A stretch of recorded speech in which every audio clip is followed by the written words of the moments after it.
S-400 के बाद भारत की रूस से दूसरी तगड़ी डील। अब सेंट्रल एशिया के 5 देशों में बनेंगे भारत के हथियार। भारत की इस डील से तगड़े बैकफुट पर होंगे चीन और पाकिस्तान।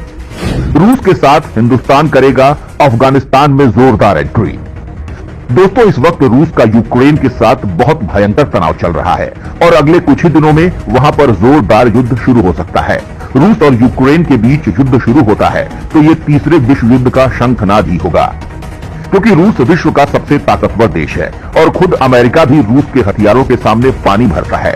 अब रूस का जिस यूक्रेन के साथ युद्ध हो रहा है उसके बगल में उसका साथी बनकर खड़ा है अमेरिका, जो रूस का दुश्मन नंबर 1 है। और दोस्तों, अगर अमेरिका इस युद्ध में भाग लेता है तो नाटो देश की सेनाएं भी इस महायुद्ध में कूदेंगी और ऐसा होते ही रूस के साथी देश भी साथ निभाने जरूर पहुंचेंगे, जिनमें भारत भी एक है। रूस भारत का सबसे बड़ा डिफेंस पार्टनर ही नहीं बल्कि एक पारंपरिक दोस्त भी है, जिसे दोस्ती पिछले 60 से 70 सालों से चलती आ रही है। रूस के लिए भारत का स्थान चीन से भी बढ़कर है, जिसे वो छोटा भाई कहता है।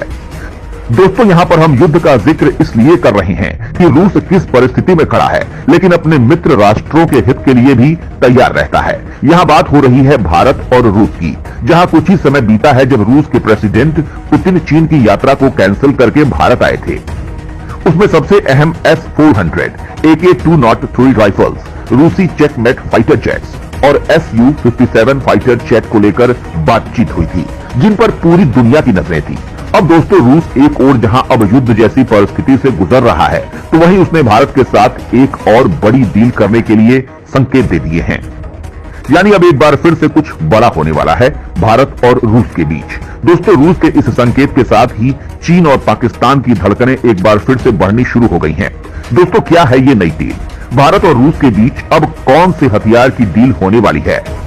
इस डील से अफगानिस्तान का क्या लिंक है? रूस के साथ भारत अफगानिस्तान में कैसे एंट्री करने वाला है? दोस्तों, इन सारे सवालों के जवाब हम आपको आगे इस वीडियो में देने वाले हैं, लिहाजा वीडियो पर बने रहिएगा आखिर तक। रूस ने भारत के लिए फिर से खोल दिया दिल। अब सेंट्रल एशिया के 5 देश बनेंगे भारत की ताकत। दोस्तों, हाल ही में भारत और रूस के बीच इसी महीने की शुरुआत में 2+2 डायलॉग में कई अहम समझौते हुए थे। इन्हीं अहम समझौते में से एक था भारत के अहम हथियारों का प्रोडक्शन। अब रूस ने इस दिशा में भारत को एक बड़ी खुशखबरी दे डाली है। दोस्तों, अब मेक इन इंडिया हथियार सिर्फ भारत में ही नहीं बल्कि देश के बाहर भी बनने वाले हैं। जी हां, भारत और रूस के बीच देश से बाहर हथियारों के निर्माण को लेकर नॉन पेपर एक्सचेंज हुआ है। इसके तहत भारत के अपने लोगों के साथ हथियार देश के बाहर भी बनेंगे और भारत उनका निर्यात भी करेगा। इसके तहत सेंट्रल एशिया के देशों कजाकिस्तान, किर्गिस्तान, तजिकिस्तान, तुर्कमेनिस्तान और उज्बेकिस्तान में हथियारों के उत्पादन का प्रस्ताव है। यानी सेंट्रल एशिया के ये 5 देश मेक इन इंडिया हथियारों का निर्माण करेंगे। सबसे खास बात यह है कि ये उत्पादन इन देशों में स्थित सोवियत काल की फैक्ट्रियों में ही किया जाएगा।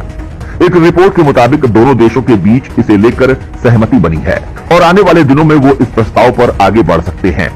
दोस्तों, आपको बता दें कि PM Narendra Modi central Asia के देशों को भारत के विस्तृत पड़ोसियों का दर्जा देते रहे हैं।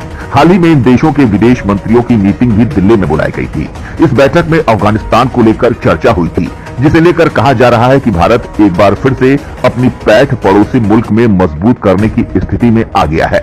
अब यदि सेंट्रल एशिया के देशों में भारत हथियारों के उत्पादन का काम करता है तो ये भारत के लिए बहुत बड़ी सफलता होगी। इसकी वजह यह है कि भारत लंबे समय से हथियारों के आयातकर्ता की बजाय एक्सपोर्टर बनना चाहता है। इस लिहाज से सेंट्रल एशिया के देशों में हथियार उत्पादन बड़ी सफलता होगी। सेंट्रल एशिया के ज्यादातर देशों में रूस के ही हथियारों का इस्तेमाल होता है। अब यहाँ की सोवियत काल की फैक्ट्रियों में भारत के साथ मिलकर रूस हथियारों का उत्पादन करेगा। कहा जा रहा है कि यहाँ बने हथियारों को सेंट्रल एशिया के देशों को दिया जाएगा। इसके अलावा भारत की जरूरतें भी पूरी हो सकेंगी। दशकों से भारतीय सेना में भी रूस के बने कई हथियारों, मिलिट्री वाहनों और अन्य उपकरणों का इस्तेमाल किया जाता है। हथियारों के निर्यातक देश बनने की दिशा में भारत के लिए ये अहम कदम होगा। इसके साथ ही भारत को सेंट्रल एशिया के मुस्लिम बहुल देशों में अपनी पैठ मजबूत करने में मदद मिलेगी। इससे अफगानिस्तान में भी भारत मजबूत स्थिति में आ सकेगा। रूस के जरिए अफगानिस्तान में भारत की एंट्री पाकिस्तान को भी चिढ़ाने वाली होगी। पुतिन ने पूरा किया भारत से किया अपना वादा। अमेरिका से न भारत डरा और न ही रूस। दोस्तों, जिस प्रकार से रक्षा और व्यापार से जुड़े समझौतों के चलते राष्ट्रपति पुतिन और पीएम मोदी के बीच ऐतिहासिक मुलाकात हुई थी, उसका संदेश भी यही है कि भारत इस दोस्ती को निभाने में कोई कंजूसी नहीं बरत रहा, बल्कि दिल खोलकर उसके साथ सौदे कर रहा है। हालांकि रूस ने कभी ये आंकड़ा सार्वजनिक नहीं किया है, लेकिन ये तथ्य है कि साल 1971 से लेकर अब तक रूस का खजाना भरने में भारत का सबसे बड़ा योगदान रहा है और ये सिलसिला लगातार जारी है। दोस्तों, रूस अन्य साजो सामान के अलावा हमें S-500 अत्याधुनिक मिसाइल सिस्टम देने के लिए भी तैयार है, जो अमेरिका को रास नहीं आ रहा और वो इसे लेकर अपनी नाराजगी जाहिर करते हुए प्रतिबंध लगाने की चेतावनी दे चुका है। हालांकि भारत ने ये साफ कर दिया था कि वो अमेरिका की धमकी के चलते रूस के साथ इस डील को कैंसिल नहीं करने वाला है और अब तो S-400 की पहली खेप भारत पहुंच भी चुकी है और इसे तैनात भी किया जा चुका है। यानी रूस ने भी अपना कहा वायदा पूरा कर दिया है।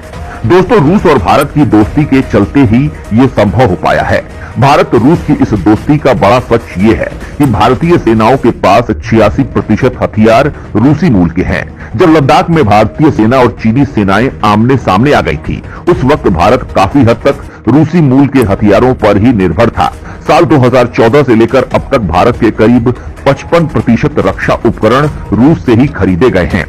नौसेना की बात करें तो 41% से अधिक उपकरण रूस निर्मित हैं, जबकि वायुसेना के 2/3 उपकरण रूसी मूल के हैं।